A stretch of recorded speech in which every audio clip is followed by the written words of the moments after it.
Batman, the Joker returns. Once again, that Harley Quinn of hate, the Joker, brings grinning death to a terrified people, a mocking doom from which no one can escape, and once again, two heroic figures, Batman and Robin, the Boy Wonder, pit their amazing skill in a supreme effort to halt this parade of crime. April 2000. Less than 2 days ago, the Batman had seen the Joker thrust into a cell to await trial. In his cell, the wily Joker plans his escape. Jail me?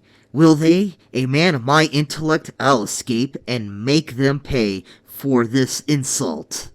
Across the saturnine face flits the ghastly grin, the terrible smile of the Joker.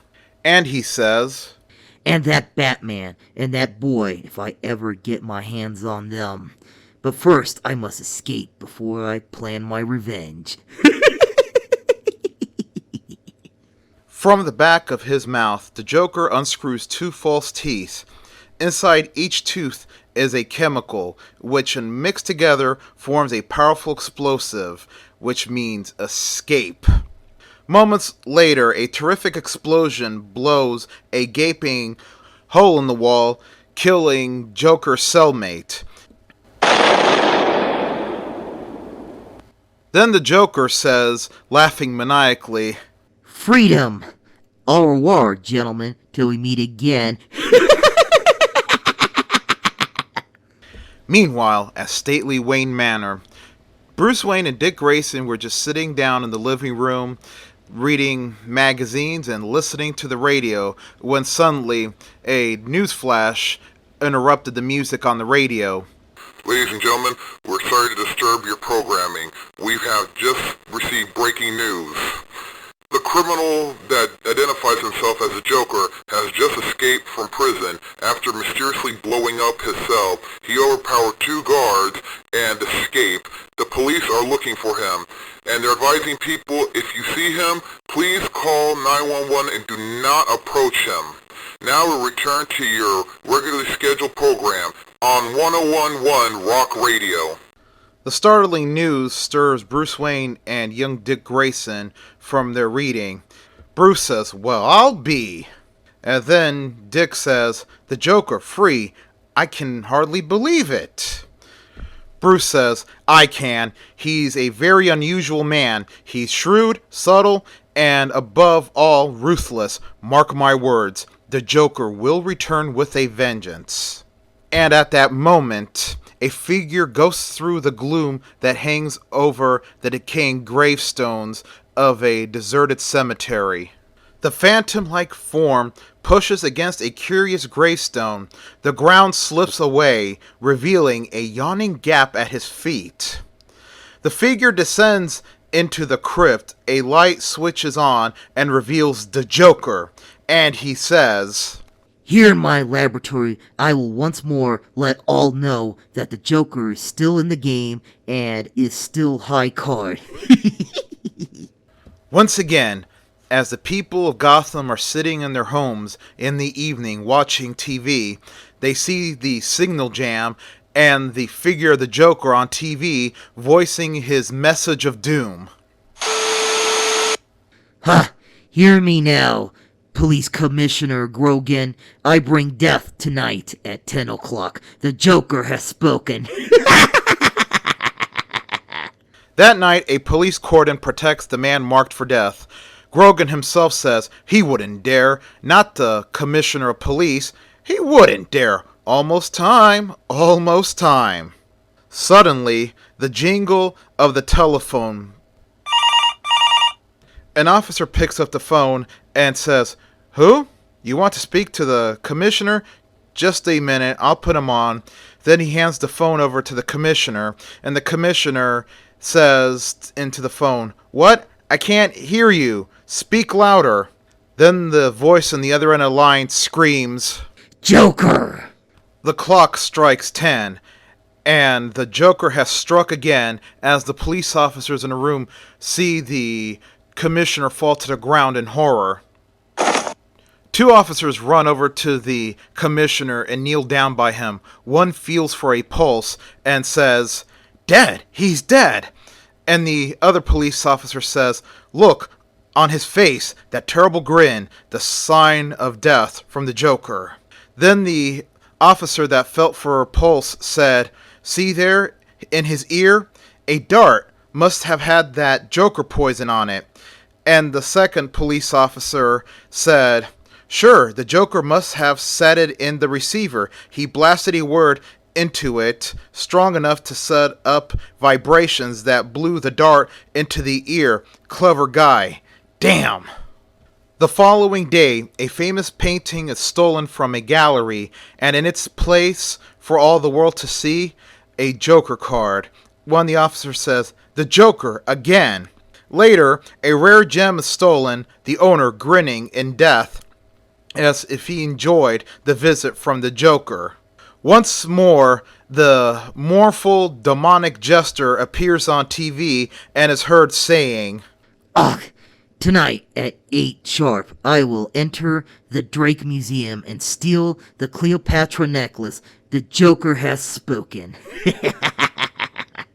But Bruce Wayne was sitting down in his living room watching the TV when the Joker made his threats, and he says to the TV, "And I'll stop you. The Batman has spoken." That night, determined police guard the precious necklace. One officer says, "The Joker wouldn't dare show up." Another officer says, "You hope?" And another officer says, "Almost 8 o'clock. Gosh, I'm getting jumpy." As the clock strikes the fatal hour, the lid of a mummy case quietly opens. There the melancholy Joker and his venom gun. One of the police guards scream, "The Joker! Ah!" And the Joker says, Why be so surprised? You were expecting me? Then he smashes the display case and grabs the Cleopatra necklace and says, Cleopatra's necklace. From her lily white neck. What? The Joker stops in mid-sentence because he noticed from his peripheral vision a familiar figure standing there, and that figure says, "I'd like to put my hands around your lily white neck." From the shadows emerges Batman, ready to attack, and the Joker says, Batman, how did you get in here? and Batman says, I might ask you the same question. The mighty Batman is upon the surprised Joker before he can use his venom gun, and he says to the Joker as he's wringing his neck, Why don't you laugh now, Mr. Joker? The Joker, fighting with the strength of a madman, unleashes a smashing blow. And he says to Batman, I will yet laugh, my friend. Then the madman reaches for an ancient mace, and he screams, I'll finish you once and for all, Mr. Batman. A sheer, desperate thrust of the Batman's body, and the mace gives him a glancing blow on the side of his head. Suddenly, the pounding of running feet and raised voices are heading towards Joker's direction. It's after 8. Let's see if the boys are all right. The Joker says, The police from downstairs, they mustn't find me. The Joker flees as the police enter the gallery and scream, Look! The Joker's been here! The necklace, it's gone! Another police officer shouts, The boys! They all have the sign of the Joker on their faces. Then another officer screams, Never mind the Joker! Look, I found the Batman! Then the officer that screamed at says, The Batman! Well, we have caught somebody now. I'm going to do something I wanted to do for a long time. Take off the Batman's mask and see who he really is. As the officer reaches for the cowl and grabs it, suddenly he gets a nasty electric shock. The officer screams with a, Ow! Son of a... It's electrified! His mask! Then Batman quickly regains consciousness and fights off the police that were surrounding him. Batman makes a run for a window as one of the cops says, "Stop him! He's going to try a drop to the ground." And they began shooting at him, and Batman quickly leaps through the window. But what the police do not see is the Batman's strong hands grasping the edge of the overhanging roof and swings out, followed by a powerful shove and a twist upward. Now the Batman was safe on the roof, and the police get to the shattered window and say, "Gone, not a sign of him. The Batman, what a man!" Failure of the police to capture the Joker moves a reformer, Edgar Martin, to public speeches. "If the police can't do it, we must tell you this fiendish criminal must be caught." All the crowds were like, "He's right. The Joker sure is making the police look silly." In his lair, the Joker plots. Edgar Martin talks too much. He might get a sore throat from talking so much. I have a medicine for him in this test tube. Again, the mocking tones of the Harley Quinn of hate. Edgar Martin, I am displeased with your talk of me. Prepare to die tomorrow night at 9 sharp. The Joker has spoken. Of course, Edgar Martin freaks out when he hears the Joker's threat on TV. The Joker, die 9 o'clock. Oh no. That fateful night, Edgar says, "You got to help me. He's killed others. He'll kill me, too."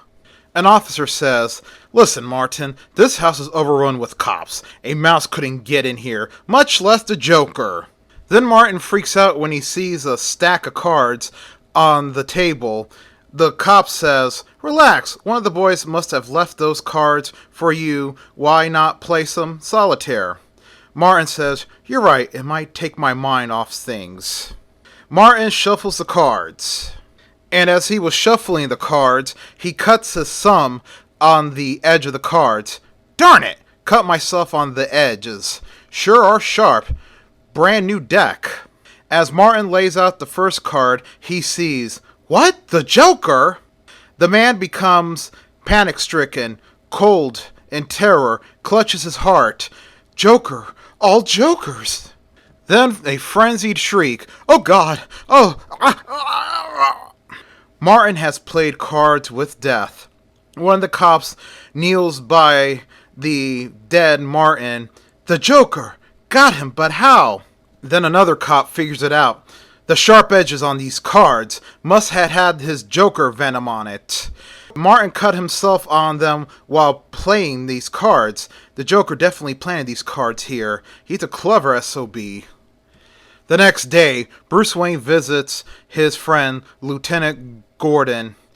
"I tell you, Bruce, if we don't catch the Joker, they'll be calling the Batman to take over my job." Then Bruce says, "That would be bad, wouldn't it? But I think I have an idea how to get the Joker," said Bruce. Then Bruce goes on with his idea. Evidently, the Joker likes jewels, because most of his crimes concern their theft. Now, why not give him a jewel to steal that would trap him? Gordon says, "Of course, play up a famous gem, and when he comes for it, poof, he's caught." Then Gordon says, "I'll get the newspapers to play up the famous fire ruby. Its owner will cooperate with us. After we get through publicizing the ruby, the Joker won't be able to stay away." The following days see many references to the fire ruby in the newspapers. The Joker scans the news with interest. The fire ruby, again, so much publicity. Could it be a trap? How I would like to own the gem. The Joker continues talking to himself. Jewels, my pretty jewels, how I would love to add the fire ruby to my collection. I must have it, I must! Then the Joker nibbles at the bait. Tomorrow night, exactly 9 o'clock, I will steal the fire ruby. The Joker has spoken. The next night, the Joker walks again. Sometime later, a figure pauses outside a balcony window. Then, the lights suddenly turn on, and the Joker is at last trapped surrounded by the police. One of the police screams, "Put your hands up, Joker, we got you now." Another one says, "Your gas gun won't do any good against our mask, better give up." The cunning Joker swiftly drops to the floor, blazing away, screaming, "If my Smilex don't get you, bullets will." The Joker shoots 3 of the cops, and then as he was getting away, he tries to shoot at the 4th, actually hitting him, and he says, "Try to get me, will ya?" The Joker makes it to the roof, running. But on the roof, Robin the Boy Wonder lies hidden in wait, and says to himself, At last, the Joker, he's got to be stopped. Robin runs after the Joker, screaming. I'm coming for you, Joker! The Joker reaches the edge of the building and does a mighty leap to the next roof. He shouts when he sees the Robin chasing him. "Oh no, the kid again!" The Joker stops on the next roof and taunts Robin as Robin makes a daring leap into the air to get on the next roof. But as Robin was about to complete his leap, the Joker thrusts out his hand and punches Robin. Robin begins to fall. As he was falling down the building, Robin quickly grabbed onto the flagpole and does an amazing feat of acrobatics, saving himself. Meanwhile, Joker runs down the stairs. As he was running down the stairs, he noticed that Robin did not hit the ground because he did not hear the sound of a body hitting the ground. As he makes it to the streets below, he sees the young boy Wonder hanging off the flagpole on the side of the building, and he screams at him. "So you didn't fall. In that case, I'll finish the job myself."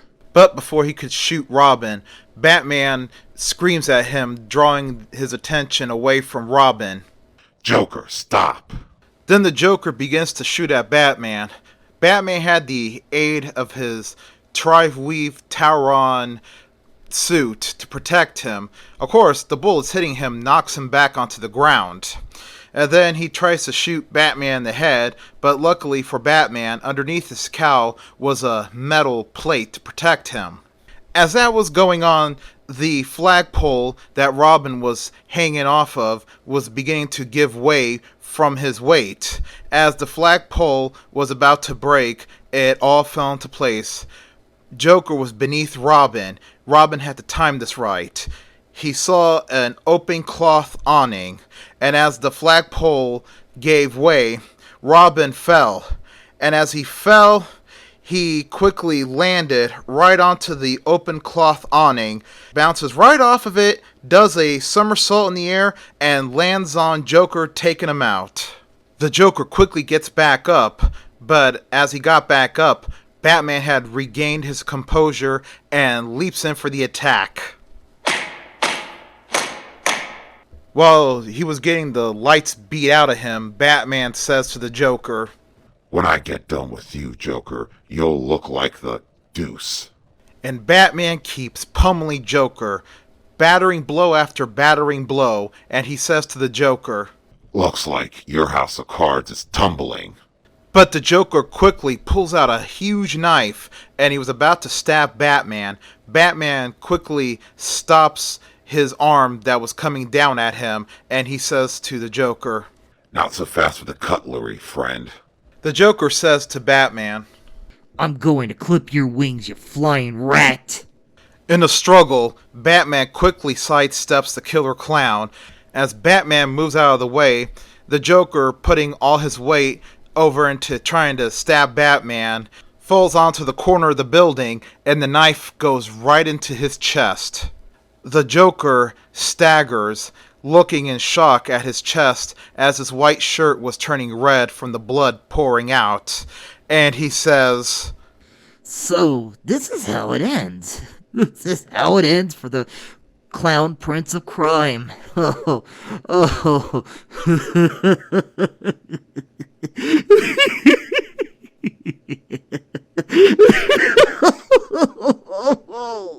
Damn you, Batman. The Joker falls back onto the sidewalk. Was he dead? Batman and Robin gather around him, looking at the Joker slowly dying. But their moment of observation was disturbed when the police were screaming, "Look, there they are! Arrest them, all three of them!"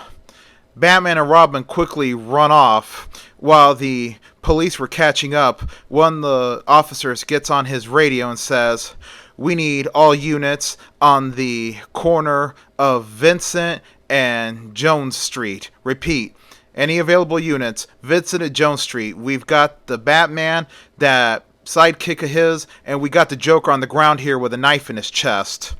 Well, the police come, and the ambulance takes away the Joker.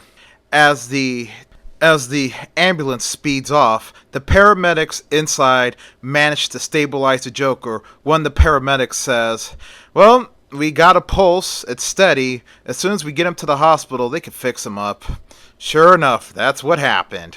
The next night at Stately Wayne Manor, Bruce and Dick were playing Monopoly with Aunt Harriet. The radio was on, and then a news flash broke on the radio. This is a WDBO news flash. In breaking news, the mayor's office this evening has announced a replacement for the late Commissioner Peter Grogan. The mayor's office has announced that Lieutenant James Gordon of the Major Crimes Unit will be the new commissioner of the Gotham City Police Department. He will be starting his job on Monday. Aunt Harriet says, "Oh, that is so wonderful. Lieutenant Gordon, the new commissioner of the police. I'm sure he's going to really clean up the force." Bruce says, "Yes, it is wonderful. He will clean up the force." Dick's like, "Man, this is great news." Then, the next night, the bat signal shines in the night sky over Gotham City. The soon-to-be commissioner was standing there by the bat signal, putting out a cigarette as he was waiting for the Batman to appear. He sees Batman and Robin glide in and land on the roof, and Batman says to Lieutenant Gordon, "Congratulations on your promotion." Gordon says, "Thank you, Batman, thank you. Next week, the signal will be on the roof of the GCPD main headquarters." And then he goes on to say to Batman, "But now we have another problem. The Catwoman is back." Like and subscribe. The end.